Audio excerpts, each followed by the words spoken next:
A seguir, Hora da Notícia.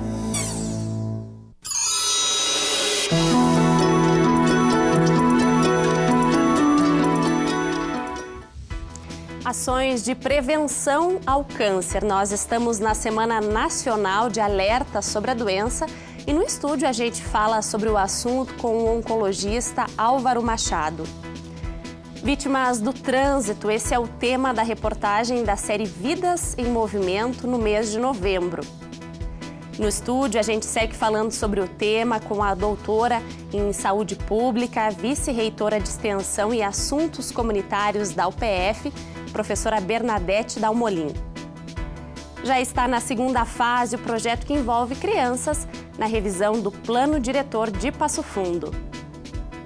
E ainda a importância da doação de órgãos motivou alunos de 3 cursos da UPF para uma ação que serve de alerta e também para deixar a cidade mais bonita. Hoje é terça-feira, 28 de novembro, é Hora da Notícia.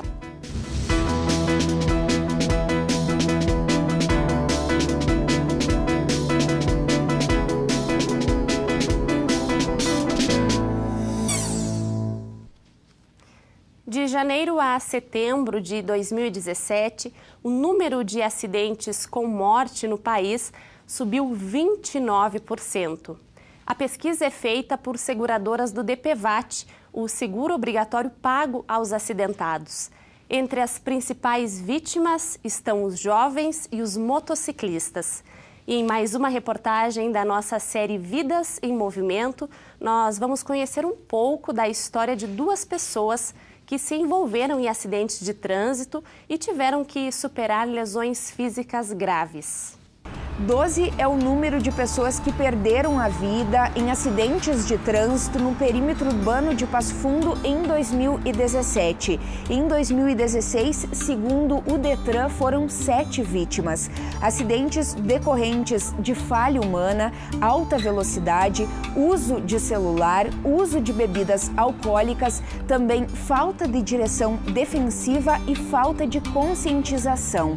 A irresponsabilidade do trânsito, tanto no perímetro urbano quanto em rodovias, se não deixa mortos, pode trazer graves sequelas.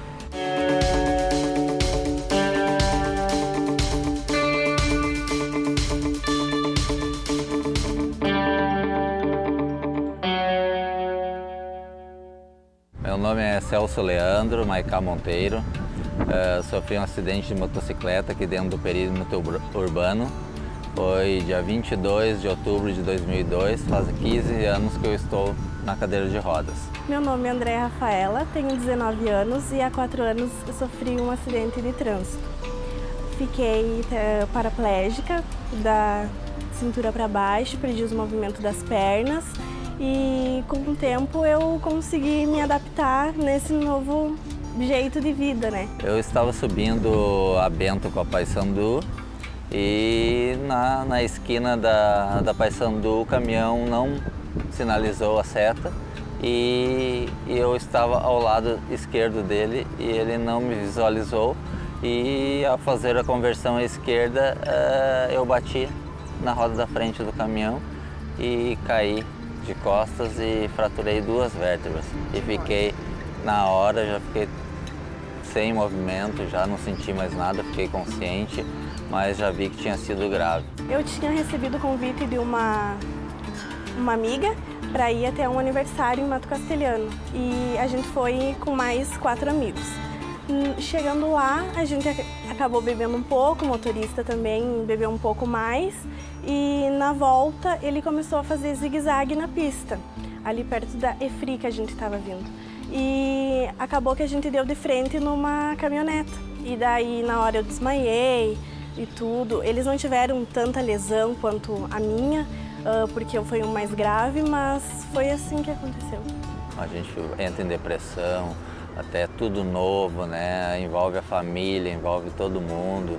Então é uma volta de 360 graus na vida da gente.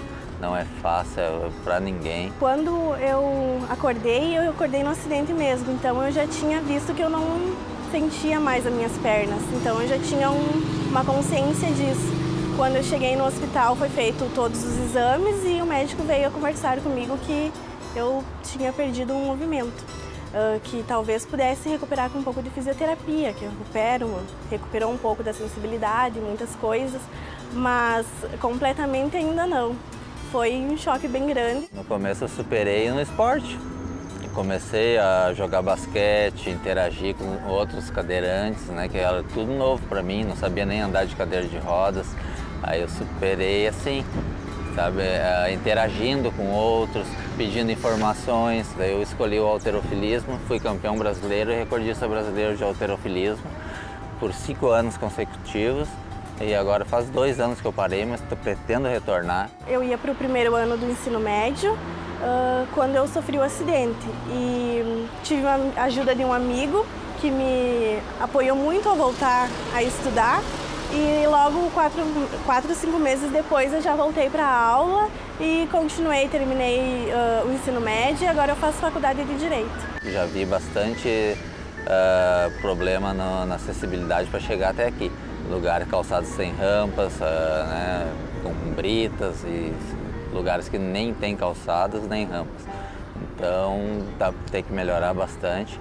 Não é fácil a gente tocar cadeira no braço aí. Eu já trabalhei, faço faculdade, eu saio, me divirto, eu namoro, eu faço tudo como todo mundo. Mas mesmo assim ainda tem gente que te olha com aquele preconceito, sabe? E eu acho que isso as pessoas deviam repensar, porque todo mundo é igual, né? Com suas limitações ou não. Nas palestras que eu dou, né, que eu sou instrutor de trânsito, né, me formei em 2010 na UPF e sou o único instrutor de trânsito cadeirante do estado, aula prática e teórica eu posso dar. Então a gente faz uns trabalhos aí dando conscientização, o pessoal tem mais atenção, né? Os acidentes estão aumentando e pessoas ficando mutiladas e paraplégicas e tetraplégicas, muito. O índice está aumentando cada vez mais. Porque é um mal que todo mundo pode, né, acontecer e tu não tá só botando em risco a sua vida, tem que pensar nos outros também. E que os jovens se conscientizem que a bebida e a direção, né, que isso é muito perigoso. O trânsito é uma questão de saúde pública. Vamos pensar mais sobre isso. Ainda de acordo com estatísticas do Seguro DPVAT, de janeiro a setembro de 2017, o Brasil já registra mais de 220 mil indenizações por invalidez e quase 44 mil por despesas com assistência médica. Números que já se aproximam das estatísticas de todo o ano de 2016. Os gastos públicos envolvem desde a ocupação de leitos hospitalares até internações e cirurgias. E a violência no trânsito é uma questão de saúde coletiva. Para falar desse assunto, nós convidamos hoje a doutora em saúde pública, vice-reitora de extensão e assuntos comunitários aqui da UPF, professora Bernadette Dalmolin. Seja muito bem-vinda ao UPF TV. Obrigada. Professor, o Brasil é o 5º país no mundo em mortes no trânsito, de acordo com a Organização Mundial da Saúde. Qual é o olhar da saúde diante de uma estatística como essa? Olha, Kelly, o olhar da saúde é um olhar de muita preocupação, né? Os problemas relacionados ao trânsito, eles se constituem como um grave problema de saúde pública, né? Nós temos aí altas taxas de mortalidade, de pessoas, a exemplo do que foi citado, que ficam com sérios problemas físicos, mentais, e ele acaba repercutindo na vida como um todo. E muito para além dessas estatísticas que nós conseguimos evidenciar. Nós percebemos, assim, que na base dessa relação do acidente, entre aspas, acidente, porque na maioria das vezes, né, não se trata de um acidente, por isso, na saúde, nós passamos a chamar de violência no trânsito, porque exatamente na base dessa relação existe uma ação normalmente violenta.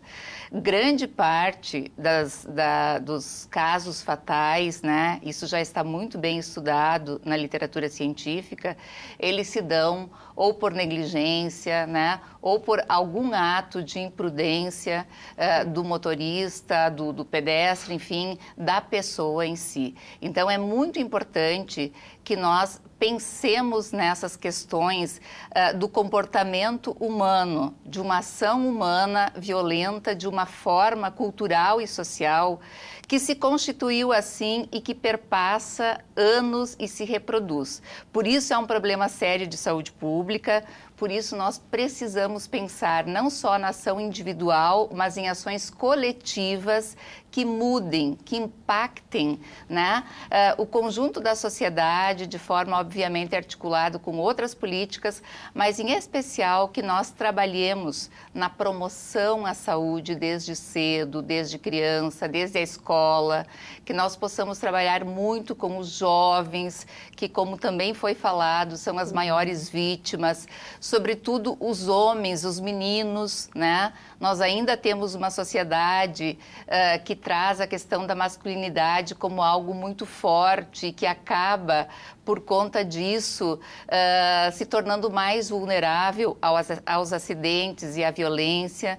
Então, essas questões são fundamentais de serem trabalhadas em todos os programas, em todas as ações de redução da morbimortalidade de acidentes, né, de trânsito e de violências de modo geral.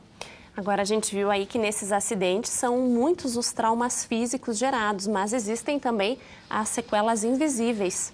Com certeza, existe um mundo aí que muitas vezes a gente não percebe, mas o grau de sofrimento das pessoas que têm perdas, né? Imagina você, uma criança de 1 ano, de 5, 10 anos, ou enfim, de qualquer idade, uma pessoa de qualquer idade que perde alguém.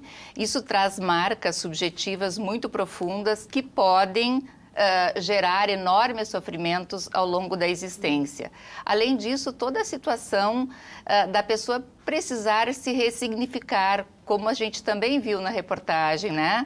Tu tens uma expectativa e, de repente, tu percebes que essa expectativa ela precisa ser toda revista, redesenhada, e tu precisas buscar outras formas de viver, de trabalhar, de ser nesse mundo.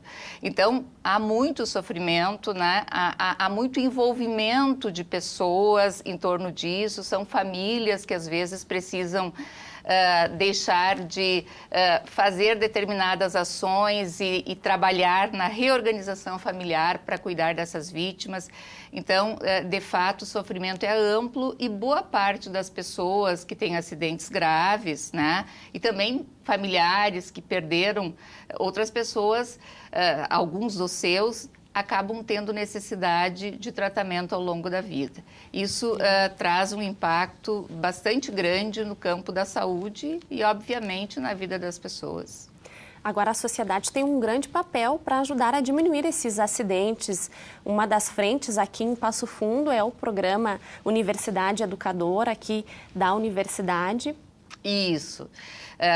Nós precisamos de muito trabalho articulado, eu diria. Nós temos um exemplo importante, que é esse da Universidade Educadora, que ela reúne muitas pessoas, muitas entidades civis, né, entidades públicas, e a universidade em si ela acaba sendo mediadora dessas relações, porque nós entendemos que é no fortalecimento de políticas públicas integradas, inclusivas, né, no fortalecimento dessas parcerias e mediados por um processo de educação que perpassa desde a família, o indivíduo, a escola, a cidade, é que nós vamos conseguir, de fato, impactar, né, pensar num novo pacto de civilidade, numa nova cidadania, num espaço que cuide das pessoas, que cuide das vidas, onde todos, né, cada um possa ser responsável pelo outro e pelos coletivos. Tá certo. Muito obrigada pela sua participação aqui no Hora da Notícia e um bom trabalho. Obrigada. E no próximo mês nós vamos resgatar um pouquinho das histórias de vidas de pessoas que se movimentaram aqui na nossa série. E depois do intervalo, a importância da doação de órgãos motivou alguns alunos aqui da universidade para uma ação que serve de alerta e também para deixar a cidade mais bonita. A gente já volta.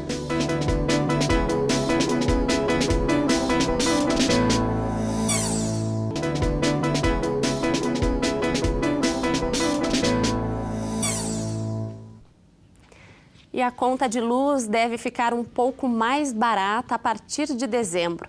É que a ANEEL, a Agência Nacional de Energia Elétrica, anunciou que no próximo mês a bandeira tarifária continua vermelha, mas no patamar 1, onde o custo é de R$ 3,00 a cada 100 kWh consumidos. Neste mês de novembro está sendo cobrada a bandeira vermelha no patamar 2, onde o custo é de R$ 5,00 a cada 100 kWh consumidos. E começam hoje as matrículas para os aprovados na segunda chamada do vestibular de verão da UPF. As matrículas estão sendo feitas na Central de Atendimento ao Aluno, aqui no Campus 1, no bairro São José. O horário de atendimento é da 1h30 até as 9h da noite. Outras informações, como a documentação necessária, você encontra no site upf.br. 4 escolas de ensino fundamental, 2 públicas e 2 particulares, estão contribuindo para importantes mudanças no panorama urbano aqui de Passo Fundo. As ideias vão ajudar na elaboração da revisão do plano diretor da cidade.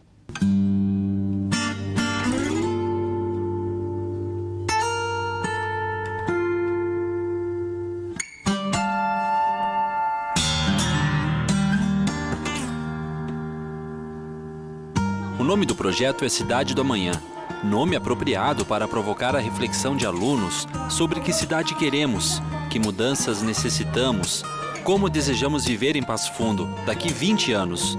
E para isso ser possível, a secretária Ana Paula está visitando as escolas parceiras do projeto. Hoje é a vez da escola Coab Sec, conhecida como CAIC. Esta é a etapa de ouvir e ver o que os alunos propõem para o município.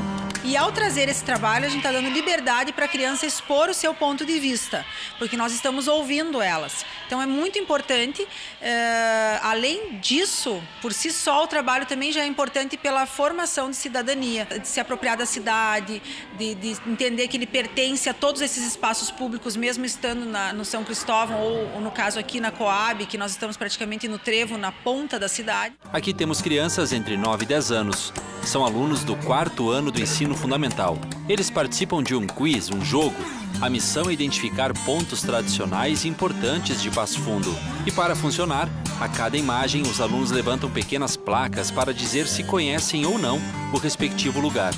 Tem imagem do Teatro Municipal, dos museus, Parque da Gari, Praça da Cuia, Igreja Matriz e Praça Tamandaré, o Quartel do Exército, Parque da Vergueiro, dentre outros pontos importantes. Nós tivemos um edital aberto esse ano, 4 escolas se candidataram. O interessante é que dessas 4 escolas são escolas em zoneamentos diferentes, ou seja, uma no Boqueirão, uma na São Cristóvão, uma na Vila Rodrigues e uma no centro, que vai nos dar uma visão de vários pontos da cidade, né? E depois das imagens, as crianças voltam para a sala de aula para então colocar no papel as ideias e sugestões para uma cidade melhor.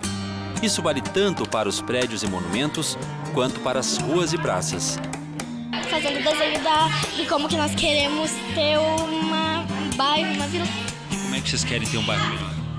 Tipo, não tendo lixo na rua, essas coisas assim. O que vocês estão planejando aí de melhorias para o bairro? A gente está planejando uma associação, um shopping, uma praça, uma ciclovia também. Vai ter também um parque de pagar, assim. A escola Coab Sec conta com 3 turmas do 4º ano no projeto.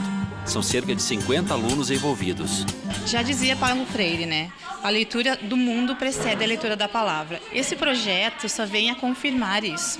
Na nossa escola a gente teve a oportunidade de desenvolver esse projeto juntamente com o pessoal da Prefeitura Municipal e eles abraçaram. A equipe que veio é muito dinâmica, muito didática, estão entendendo o que a criança está precisando e eles estão muito felizes, a escola também, de participar, porque a criança se sentindo pertencente à cidade, se sentindo agente transformador, ela pode desenvolver a sua cidadania. A colaboração dos alunos vai estar no conteúdo desenvolvido e que fará parte do diagnóstico oficial da revisão do plano diretor. E que isso sim vai servir como diagnóstico, ver como as crianças estão vendo a cidade e com proposições, que hoje a ideia do trabalho são as proposições, né? Então eles vão apresentar coisas que faltam na visão da criança. Uma a cada 6 mortes no mundo é causada pelo câncer, conforme dados da Organização Mundial da Saúde. No Brasil, por ano, quase 600 mil casos são diagnosticados. E ontem foi o Dia Nacional de Prevenção ao Câncer e para falar mais sobre a doença, nós recebemos hoje aqui no estúdio o médico oncologista do Centro de Tratamento ao Câncer, Dr. Álvaro Machado. Seja muito bem-vindo ao PFTV. Obrigado. Doutor, a gente precisa começar destacando a importância dos exames preventivos. Sem dúvida, não é? O câncer ele tem múltiplas causas e, independente da nossa atividade cotidiana de maior risco ou de menor risco, em determinada idade, todos nós devemos começar a fazer exames preventivos para que a gente possa ter o diagnóstico precoce e, com isso, tratamentos eficazes e curativos. Os exames devem começar aos 50 anos de idade para homens, não é? Com o exame da próstata, com a dosagem do PSA, que é o antígeno prostático específico, e a pesquisa de sangue oculto nas fezes.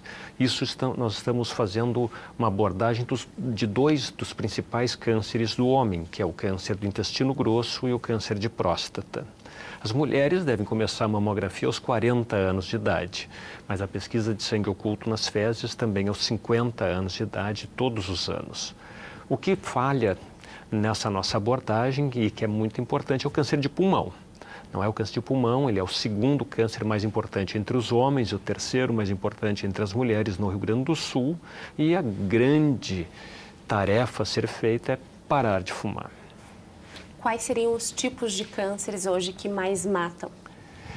O câncer de pulmão, ele é uma liderança entre os homens, não é? Câncer de mama entre as mulheres, o câncer de pulmão também, e câncer do estômago entre os homens são os principais cânceres e dos mais letais.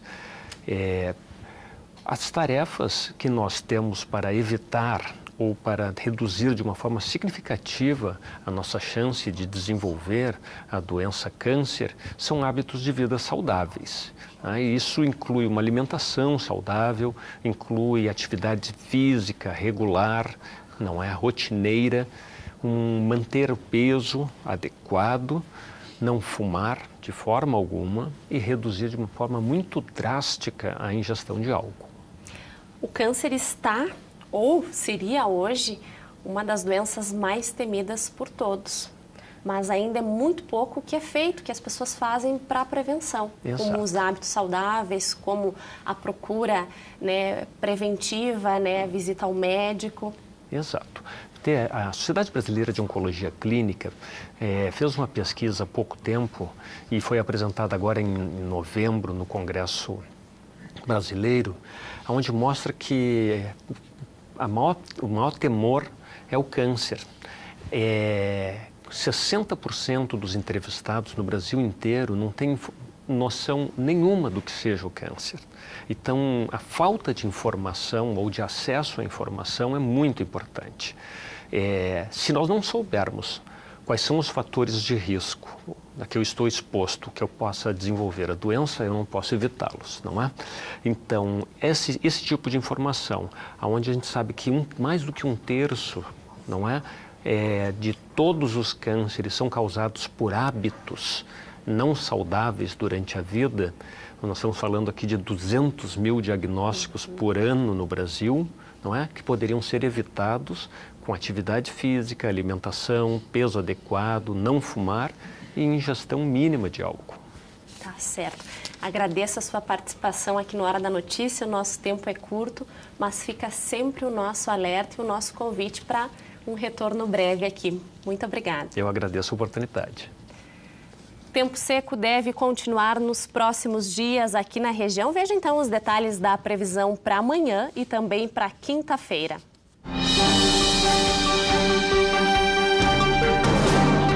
Previsão de uma quarta-feira com bastante sol em Passo Fundo e praticamente um céu sem nuvens, mínima de 15, máxima de 30 graus.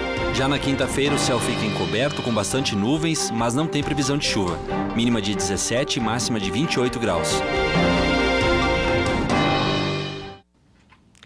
No mês da consciência negra, o Estúdio 4 mostra o quanto precisamos avançar em relação à igualdade racial.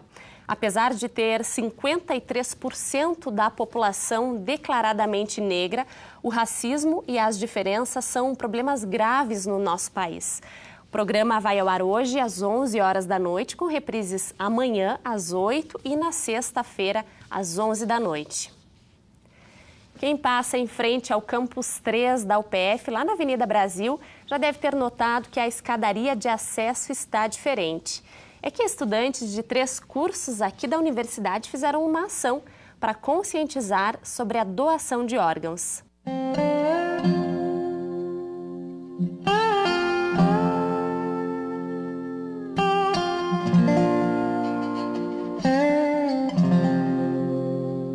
Sabe aquela expressão, há muitas mãos? Ela cabe bem aqui. Na escadaria de acesso ao Campus 3, estudantes de jornalismo, medicina e artes visuais da UPF, mais professores dos cursos e ainda gente do Hospital São Vicente de Paulo, trabalham para elaborar uma pintura sobre o significado da doação de órgãos. É uma forma de tu sensibilizar a população também da importância da doação de órgãos, né? Que é algo assim tão difícil, né? E que a família precisa realmente saber e que as pessoas precisam conversar sobre isso, né? Nas suas casas, com seus familiares. Eu acho que isso é bem importante e muito valioso. Um doador pode salvar até 8 pessoas. Isso quer dizer que se a consciência pela doação fosse maior, a fila de transplantes seria menor. Porque só quem está à espera de um órgão sabe a aflição que isso significa. Por esta razão, é que o seu Jorge, que recebeu um fígado novo, é voluntário de toda e qualquer atividade que fale sobre doação de órgãos. Eu abracei a causa e procuro levar a informação correta à população, que eu digo assim, vamos divulgar a causa, vamos incentivar, conversar em casa, levar uma conversa de amor, de respeito e conversar entre os familiares. Abraça a causa, diga sim à doação. Alguém disse sim e eu estou vivo hoje.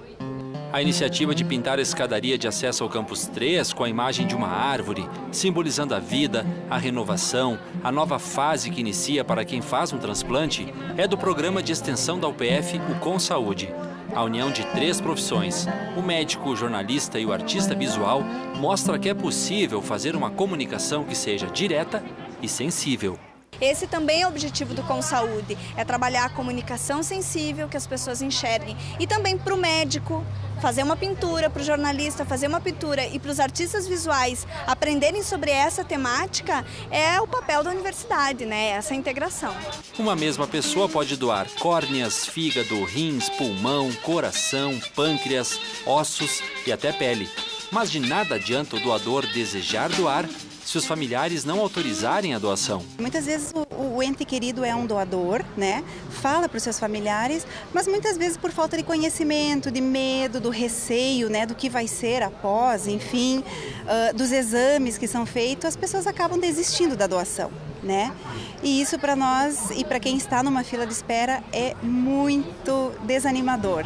E para quem está a caminho do mercado de trabalho, participar de uma tarde diferente, sujando as mãos de tinta, enfrentando o calor escaldante, procurando contribuir com o seu melhor, é emocionante. Eu acho incrível a experiência que as artes visuais traz para os alunos, porque a gente tem essa vivência e quando a gente sair da faculdade e sair para a vida real, a gente vai ter uma noção do que tem esperando nós aqui fora.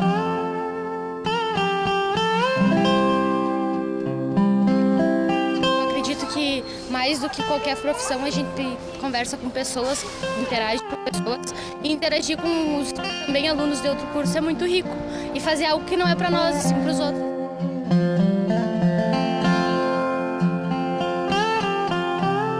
A gente trabalha bastante isso na área médica e a gente quer sair para a comunidade, falar, conversar com outras áreas, outras faculdades, para sair conversando mesmo sobre um tema tão importante e com algo lúdico e divertido.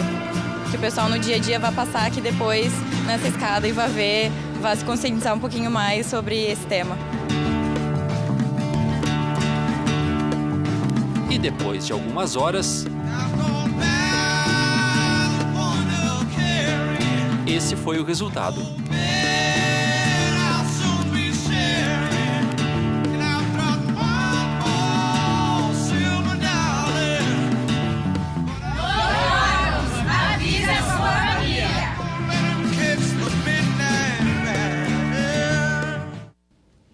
O programa de hoje termina aqui. Gostou das nossas reportagens? Você pode revê-las na página da UPF TV no Facebook. Obrigada pela sua companhia e amanhã nós estamos de volta ao 12h30.